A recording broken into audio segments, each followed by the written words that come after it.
And welcome to Understanding Photography with Kim Ayres, episode 73. And here we are, live on YouTube, not Facebook. So for the first time, doing a proper Tuesday evening, Tuesday evening in the UK, that is, 7:30 UK time, proper Tuesday evening showing. So here, yeah, YouTube.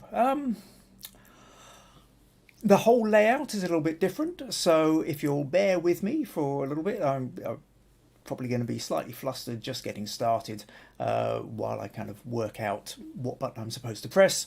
I'm hoping everything's coming across just now. Do let me know that you can hear and see me okay. Leave comments, let me know you're here. If this is your first time here, let me know where you're from as well. It's always good to know kind of where in the world people are turning up from. Right, okay. So tonight, what we're going to be doing is we're going to be talking about cups and mugs and, you know, these kind of things, vessels for drinking out of, but photographing them. And really, because the idea is it's not really about the cup. It's about the story of the cup. And one of the things that regular viewers all know me to bang on about quite a lot is what's the story? When you're taking a photograph, photography is a storytelling medium. Now, I set a challenge, which last week everybody was putting in for, which was the notion of hands. And I was talking a lot about story of hands and what have you. The response to it, whilst everybody was really quite enthusiastic about the idea of it, fewer people actually took part directly. And I think there was sort of complexity of technicality there of, well, you know, either you've got to photograph your own hands, but then you're trying to hold the camera, and so therefore you've got to set up, and so that all got a little bit complicated. Or you had to photograph somebody else's hands, which meant involving somebody else and therefore having to interact with them as well.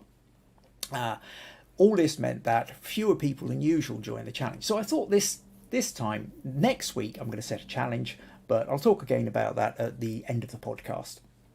But so for next week's challenge, though, it will be about cups and mugs and stories and how to. So I'm going to talk about how to photograph that to begin with. Now, what I will also do, though, is if I just minimize that, and so yeah, we're going to be talking about cups tonight. Also, the second part of this will be talking about the critique section. We've had a couple of people send in images looking for feedback.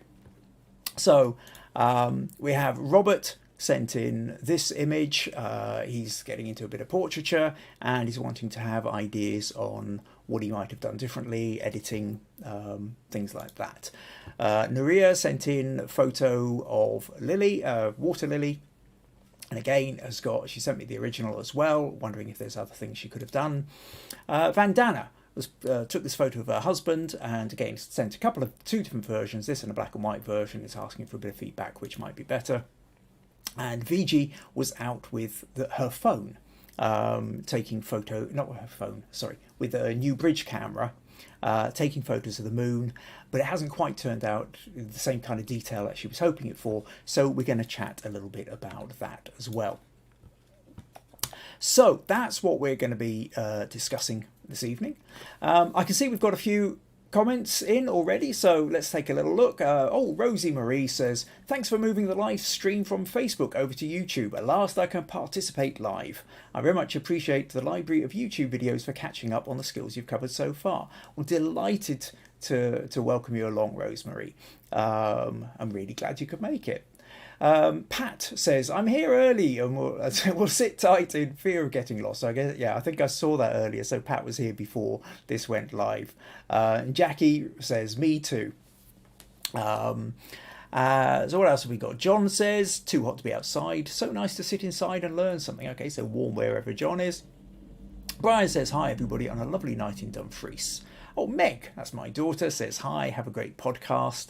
Murphy says hi. Now, Murphy says hi is Robert. So Robert says howdy all from Texas. Now, error.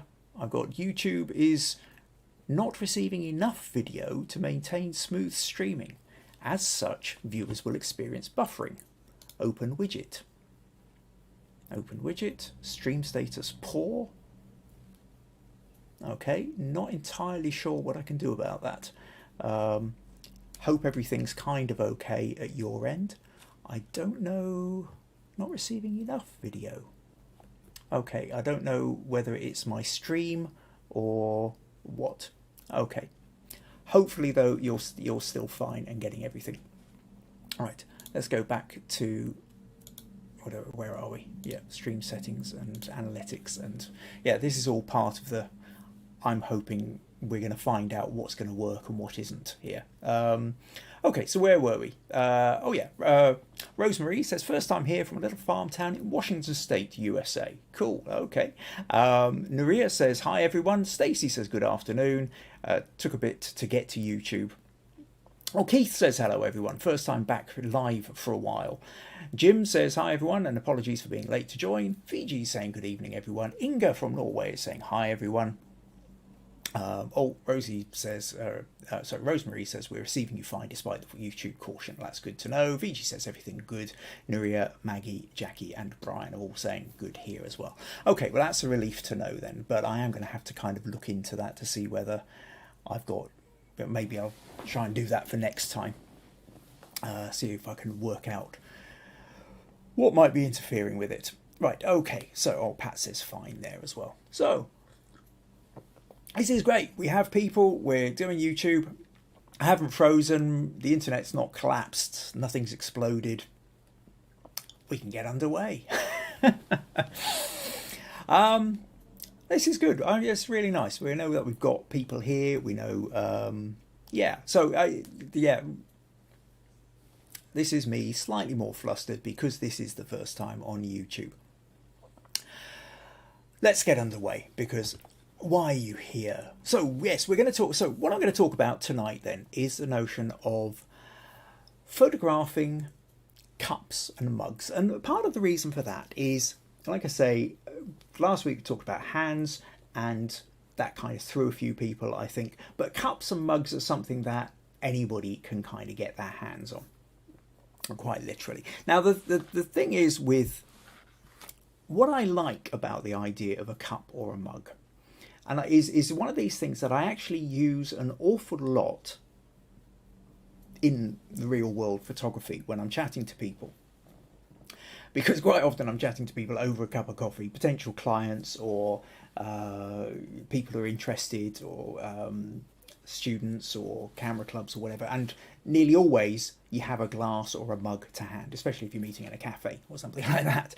And what I say is, if you take something as simple as a cup, and you take a photo of it. Now you can take a photo of a cup in such a way that, say, you've got a white background, it's a kind of product photo, fine for selling on eBay. But actually, the way you photograph the cup, the way you might light it, the objects that you might have with it, the context in which you put it, all massively change how you view that mug. And once you understand that, it really drives home the fact that photography isn't just a representational medium. Photography is a storytelling medium. How you photograph that mug is going to dramatically change the story that goes with it, how people perceive it. So with that in mind, it's straightforward. I mean, a cup can be anything. I mean, you can have nice fine china, beautiful little cup. Or you can have your mug, your favourite mug, which you drink your coffee out of, morning tea, whatever you fancy. But then it's a case of how you decide you want to photograph that. So what I'll do then is I'll pull up a couple of photos and just give you some examples of. So, well, at a very, very basic thing, let's just, these are some photo, not really edited photos, I think I just kind of threw together. So hold on, let me just minimize that a bit, pull that over there so I can double check that I can see what's going on here. So hopefully now you should be able to see that. And here we go, straightforward. This is, what we've got is light coming from the window on one side. And this is very much, you go, okay, it's a mug. Now, you can also, when you're thinking about photographing it, do you want to have the handle on the right? Do you want to have the handle on the side? How does that change? Do we also decide to sort of shoot in portrait mode? So even something as simple as I'm just photographing a mug straightforward with nothing in it on a white background, there's a bunch of different ways you can do it. You need to start thinking it's composition and it's light. Where the light is falling is affecting the shadow, which is affecting our sense of depth and the quality of the material. But you can also have the cup in action, or something happening with the cup, straightforwardly pouring the water out of the kettle, making a cup of tea.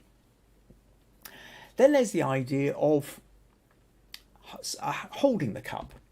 You've got a hand holding the cup.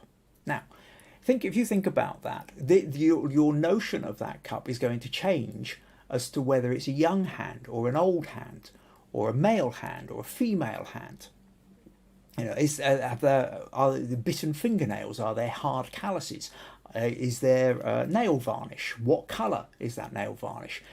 How does that colour of the nail varnish relate to the kind of cup or mug that's being held? So do you start to see that if you've got a delicate cup with hard calluses on the hand, as opposed to a sort of worker's mug or something, but with long fingernails, brightly coloured.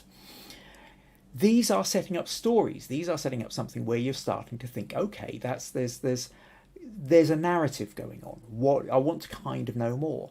Then there's the notion of the idea of where the light is coming from, because I'm going to show you just 3 different photos, more or less taken exactly the same, but just changing the angle of the light. So here, the light is coming more or less straight on to the cup. So from the same viewpoint as the eye. So I think I've got the window just over my shoulder here. So it's a fairly flat light coming on. If you have a backlight, now what we've got is hand and cup more or less in silhouette. And now, so the silhouette really emphasizes the shape, the lines of the cup. Change it again. We've now got from the side, we've got the shadow, we've got depth, and there's a different mood again. So more or less the same, a handle, apart from the only thing that's changing here other than the light is also the thumb. It's the thumb on top of the handle, so touching the rim of the cup. These things can make a subtle difference to it as well. So then there's the way, you might want to play with the detail of the cup as well. So all these things are starting to make a difference into how we're seeing the cup. And that's before we start really doing anything with it other than a hand holding it. I'll just flip back, pause for the moment, and okay, just check the comments. Okay, right, I'm seeing here. Maggie says frozen now, and Nurije says I lost you there. Anyone else having a problem? Maggie says back again. Jackie was frozen, now back. Jim, lost you for a minute, buffering, back again, frozen but back. Okay. Robert says podcast is slow on my cell phone but normal on my laptop. Must be a network issue. Okay. I've now got a thing up saying excellent connection. Who knows? John also says he had a issue with buffering. Right, okay, well, I will carry on. I hope you didn't miss too much there. The general sense of that you've got the mug, just the angle you decide to take the photo of the mug from, or the cup, can make a difference. But then there's the notion of having something with it as well. So if I, or placing it. So let's flip back here. And, now in this case, we're now looking down from above and we've got a Sudoku puzzle. and a pen and a pencil and an eraser. So, you know, that's kind of creating a bit of difference. There's also something probably in the bottom of it, you know, it's mostly drunk out of that. So that's creating something different. Would it be different if you had a crossword there? Would it be different if there was a newspaper, but you had a kind of ring on newspaper where a slightly damp mug had been sitting, or a cup had been sitting? So you see how that might start to change and create an interesting photo, because ultimately this is what it's about. We're talking about creating a photo, and an engaging photo, and an engaging photo has this sense of story, has this sense of something more going on than you're immediately, you know, you're looking at something and it feels like you're getting a clue to something, like a sort of a bigger scene. You could also do something like, I mean, that above look. There's one. This was taken at a cafe I was in, where I've got an espresso, gone for an espresso, and I suddenly realised this beautiful bright yellow cup, and I suddenly realised that the tablecloth was this sort of bright blue, this wonderful sort of thick blue covering, and I thought, well, that's, at this point, this is almost kind of graphic design, really. So luckily I had my camera with me, and I leaned over sort of straight and sort of like looked straight down. What I will say with this, though, actually, is this is the more edited version, because the first version, actually, I was halfway through my espresso before I suddenly realised it had the potential. And if I click, no, okay, that's gone. That's there. That's actually the photo I took. So as you can see here, I've already started drinking out of it. But I thought, I don't, you know, whilst there's a story in that, because I quite like that kind of circle in a square, contrast of colours, going for, like I say, more of a kind of impact graphic design, that kind of looked wrong. So I cleaned it up in Photoshop. You can kind of see the change that I did there. But then, for that matter, once I've done that, it's not too difficult to play around with the colours. So in this case, I decided, I think it was a online competition which talked about complementary colours, where you are looking for opposites, so red and green, yellow and purple, blue and orange. And so by colour shifting from yellow to orange, I've now got that kind of colour complement. And I have to say that whenever I put these into these kind of online competitions, the orange and blue nearly always does better than the yellow and blue in an identical competition. You could also flip it around, where I went back to the yellow, but I changed the background from yellow and purple. And sometimes this is one of those which, depending on the competition, sometimes does really well and sometimes just gets ignored completely. But that notion then of using the shape and the colour of the cup or the mug, you can create a very kind of and something like this. The great advantage about bold colour, simple symmetrical shapes, geometric shapes, is in a competition, one of these online competitions where people are scrolling at high speed through lots of photos, something like this immediately grabs the eye. So very eye-grabbing, but you can also have a little bit of fun with this, where I put it into black and white and just nudged the reflection around a little bit to create a yin-yang symbol sitting in the espresso. And on occasion I've used this one, the yin-yang espresso, for a little bit of fun there. But again, you'll remember that there are different ways of doing black and white from things that we've talked about before. And in this, I deliberately chose a version whereby the yellow part becomes particularly dark, the blue becomes lighter. So probably using a blue filter on this one, I think, gave me that sort of strong contrast of concentric rings. Whereas if I'd used, say, a red filter on this, then the saucer itself would have been really bright and the table would have been really dark. So there's different ways you can play around with if you're doing that. Other things you can do is you can sort of set a stage, well, a bit like the espresso pot, you know, the kind of, sorry, the cup with the Sudoku. You know, you can have it sitting where you've got more obviously context. In the background, we can see the kitchen. We've got a cup here with a spoon. We've got the actual espresso pot next to it, going for a sort of slightly gritty black and white, old style feel photo to it. You can, of course, you can introduce people. You find somebody in the house who's looking a bit grumpy with our morning coffee, and just, you know, take a quick shot of them. Just frighten any poor children that are watching. Some of you with long memories might remember when I talked about doing this shoot out at the this photo shoot out at the Aviation Museum in Dumfries. For Mrs. Green's tea room, and we were deliberately going for that look where which you're not expecting. So we've got, you know, ladies dressed up, bright red, cup of tea, except we're in that kind of unusual setting of being in the front of a plane. So you can really get creative with your narrative photos if you want. There's really no limitations as to where you can go for creating things. And of course, for some of you as well, you might well remember when we were doing still life. I think it was back before Christmas or just after. I created this photo where now you've got an espresso pot, cup, and just filling it with coffee beans and having it all spilling over.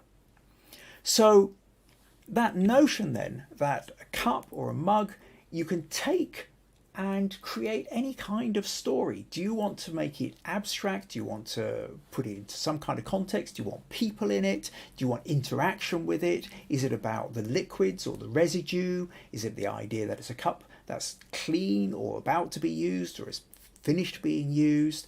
What are the contexts? What's the story? And I think there are so many stories you can create. And so your challenge for next week is to